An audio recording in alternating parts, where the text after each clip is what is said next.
just people being like, look, I'm tired of sharing my house with you. I'm tired of sharing my private jet with you. And what do you offer me in return? Absolutely nothing. Occasionally there needs to be an opportunity based on a unique circumstance to ensure that my family Have you noticed how every few months there's always another headline about Meghan Markle and Prince Harry? It never really slows down, and somehow each new story hits a little louder than the last. But this time, the tone feels different. It's not just the usual talk about them being out of touch or struggling to settle into Hollywood life. Now the claims are sharper, with people suggesting they may be leaning on wealthy friends for private jets and even luxury vacation homes. That's what's being said, and online it's already turning into chaos. She would not shoot what was supposed to be a very personal show about being a lifestyle guru and how to be the consummate hostess and make people feel warm and invited and well-fed and well taken care of into one's home. And she wouldn't even do it in her own house. She borrowed a neighbor's home, a neighbor's kitchen. And I guarantee you she did not give them a day rate for filming in said house. And those people had to relocate. I'm sure they had to move out and go find someplace else to stay. I'm sure these are people with multiple residences, but that is not the point. She is a taker. I call them both takers and destroyers. Opinions everywhere, debates heating up fast, and everyone speaking like they've got the full picture. But once you start looking closer, things get complicated quickly. It's not as clear-cut as it first sounds. So the question starts to build, is any of this actually happening, or is this just another narrative that keeps following them no matter what they do? Every move they make gets dissected, and the moment this claim surfaced, people didn't just react, they went straight back to something the public never forgot. The private jet situation involving Elton John suddenly came back into focus, and this time it doesn't feel random. When news first broke that Harry and Meghan had flown on Elton John's private jet, it didn't stay a simple celebrity travel story. It became a global talking point almost overnight. And to be fair, private jets aren't unusual in that world. That part isn't shocking. What really triggered the reaction was the timing and the image they were presenting at that exact moment. They were speaking openly about climate responsibility and environmental awareness, encouraging change, and then headlines appeared showing them flying private. I spend 99% of my life traveling the world by commercial. Occasionally there needs to be an opportunity based on a unique circumstance to ensure that my family are... The reaction was immediate. People didn't just question the flight itself, they questioned the gap between the message and the lifestyle. Then Elton John stepped in and addressed it directly. He explained that he personally covered the cost and emphasized that safety and privacy were the priority. According to him, this wasn't careless luxury, but a deliberate decision with a purpose behind it. Even with that explanation, the conversation didn't disappear. Once people feel they've spotted a contradiction, it tends to stick. Explanations can follow, but that first impression often becomes the filter for everything that comes after. Now jump to today, a new claim appears, and it's already gaining momentum. This time, the suggestion is that they're relying on wealthy connections for private jets, luxury homes, and exclusive access. I also think that we've heard over the years that they will ask you, can I borrow your beach house? Oh, thank you for letting me use your vacation home. Do you mind if I borrow your private jet to get there?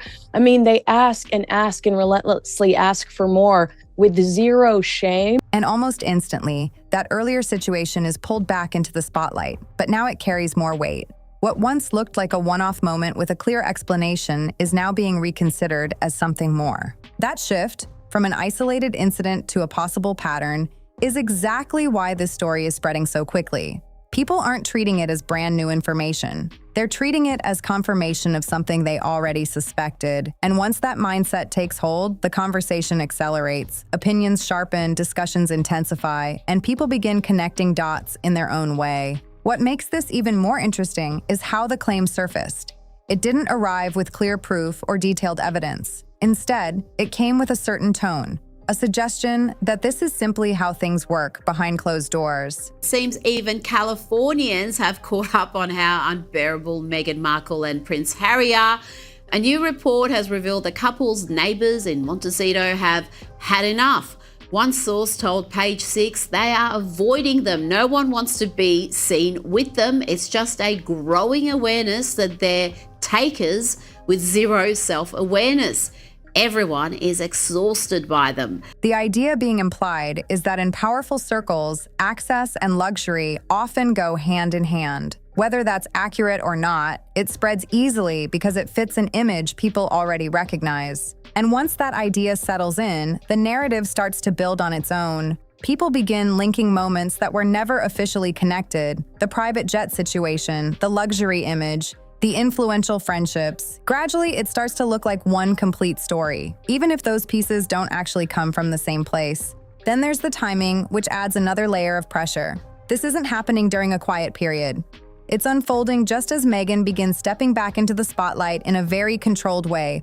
Reports suggest a subtle return to the screen, appearing as herself, not a major acting role, but enough to remind people she's still present and active. Takers is an excellent word. So is entitlement, users. I mean, a lot of words you could use to describe those. At the same time, there are clear signs her business direction is evolving. Trademark filings, more defined brand positioning, and a series of quiet but deliberate moves suggest something larger is being built behind the scenes. It's not loud, but it feels intentional. Now you have two very different narratives colliding at the same time. One presents a picture of independence, growth, and long-term strategy. The other suggests that powerful networks are still playing a key role behind the scenes. When those two ideas exist side by side, tension builds naturally. Thank you for entertaining everybody for so many decades. Thank you for being the friend that you were for my mum. Thank you for being our friend. Thank you for being friends to our kids. And thank you for entertaining people right around the world. A single move can be interpreted in completely different ways. And that's what's driving attention right now, because people are trying to figure out which version reflects reality. The internet, however, rarely waits for clarity.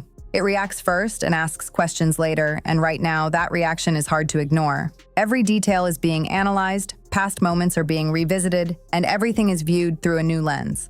Once a claim like this enters the conversation, it doesn't stay contained. It spreads. Suddenly, every trip looks more calculated, every connection more strategic, and every luxury moment raises new questions. Nothing feels neutral anymore. Even small details begin to carry meaning. And that's the point where a single headline turns into something much bigger, a narrative that follows them everywhere. And some of the neighbors saying that they don't hate them, they just avoid them. No one wants to be seen with them. It's a growing awareness that they're takers with zero self-awareness and everyone's exhausted by them. I think takers is the key word. They've been accused of asking to borrow people's vacation homes, asking to borrow their jets. Their relationships seem very one-sided, and they're focused on what they can get out of other people and how they can take the financial burden off of themselves. Whether this claim holds weight or not, the impact is already expanding beyond one situation. It's shaping how people interpret everything around them, and that shift is what makes this moment feel different. It's starting to reshape how people interpret everything connected to Meghan Markle and Prince Harry. And this reaction isn't happening in isolation. It's building on years of public perception, repeated headlines, and an image that's been built up, challenged, and reshaped over and over again. The current discussion about relying on wealthy friends for private jets and luxury homes didn't come out of nowhere.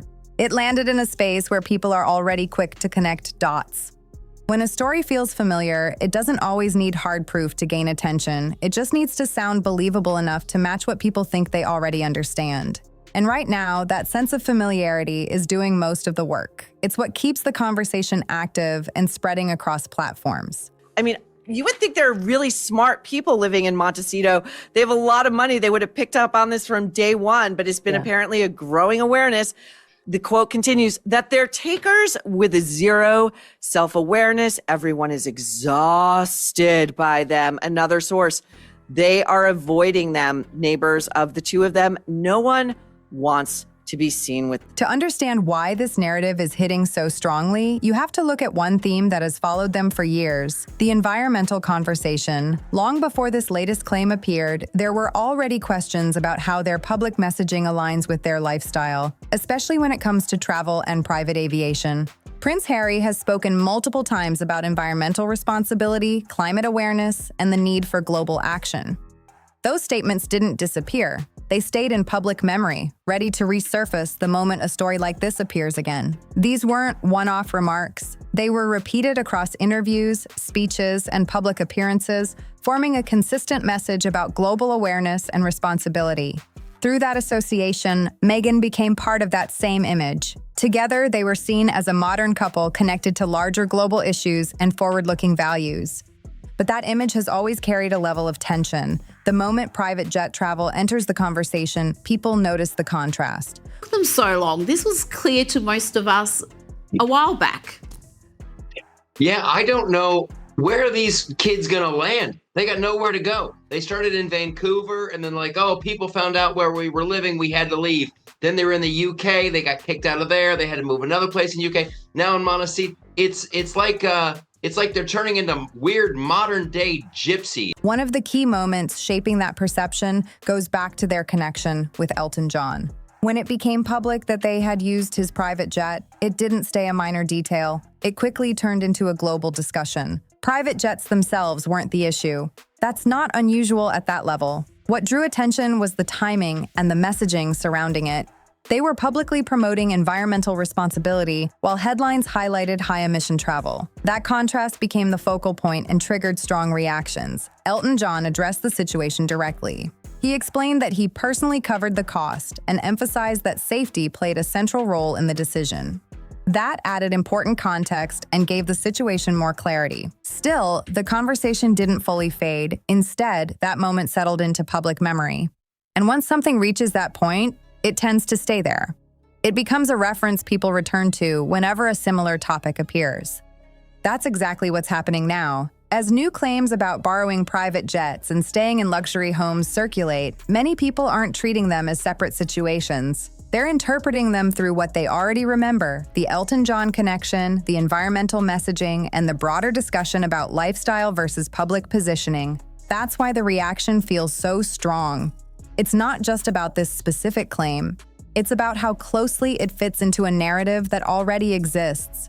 Meghan Markle and Prince Harry getting the cold shoulder from their Montecito neighbors. A quick little bite from the piece.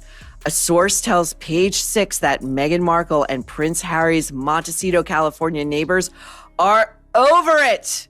It's not hate, says a source. It's just a growing awareness. When something aligns with an established perception, attention builds quickly. At the same time, timing is adding another layer. While this narrative gains momentum, Meghan is also making subtle but noticeable moves back into the public and creative space. It's not a dramatic return, but it's deliberate, small steps that signal she's still active and shaping her direction. There are also signs of growing business focus. Trademark filings, clearer brand positioning, and a series of quiet but intentional decisions suggest something larger may be developing behind the scenes. These moves matter because they influence how the broader situation is interpreted. On one side, there are accusations about reliance on exclusive access and influential networks. On the other, there are visible efforts pointing toward independence and expansion. When those two storylines exist at the same time, tension naturally builds. Each move can be interpreted in different ways depending on perspective. A public appearance might signal progress or strategy. A business decision might reflect independence or careful positioning. Even silence can invite speculation. That's why this moment feels particularly charged. It's no longer just about whether a single claim is accurate, it's about how that claim fits into a much larger narrative that has been forming over time. Their neighbours in Montecito have had enough of Harry and Meghan. Once that kind of narrative takes hold, separating new information from existing beliefs becomes difficult. So when people hear about private jets, luxury homes, and powerful connections, they don't hear a standalone claim. They hear something that connects directly to an ongoing storyline, one that already includes past controversies, environmental debates, and public messaging. Because of that, the reaction isn't only about what's happening now. It's shaped by everything that came before. Every headline, every viral moment, every public statement contributes to how people interpret the situation today. That's what explains the speed of this story. It's not just the claim itself, it's the environment around it. The context is doing much of the work, shaping how people engage with and respond to what's unfolding. At this point, the conversation around Meghan Markle and Prince Harry has clearly moved beyond a single headline or accusation. What began as scattered discussion about private jets and luxury accommodations has developed into something far more layered, positioned at the intersection of public perception, reputation, and expectation. Because whether people realize it or not, stories like this are rarely judged on facts alone. They're judged on how well they match the narrative people already believe. Consistency matters, patterns matter, and when something aligns with what people think they understand, it spreads quickly. This is where things become more complicated. Once a narrative takes hold, new information doesn't arrive on neutral ground. It gets filtered immediately. Everything is viewed through a lens shaped by years of media coverage, interviews, public appearances, and viral moments that define how the couple is seen. For some, they represent independence and reinvention, a break from tradition. For others, they represent contradiction and inconsistency, a gap between messaging and lifestyle. So when a new claim appears, it doesn't land in an empty space. It enters an environment already filled with strong opinions. That's a big part of why this latest wave of discussion escalated so quickly. It's not only about the private jet claims themselves, but about how rapidly they spread across social media. The story moved Psara, not because every detail was confirmed, but because it fits into a narrative people already recognize. When something feels familiar, it becomes easier to believe and easier to share. It slips into existing viewpoints without much resistance. That's how modern media cycles tend to operate. They don't just present events, they reinforce patterns people expect to see.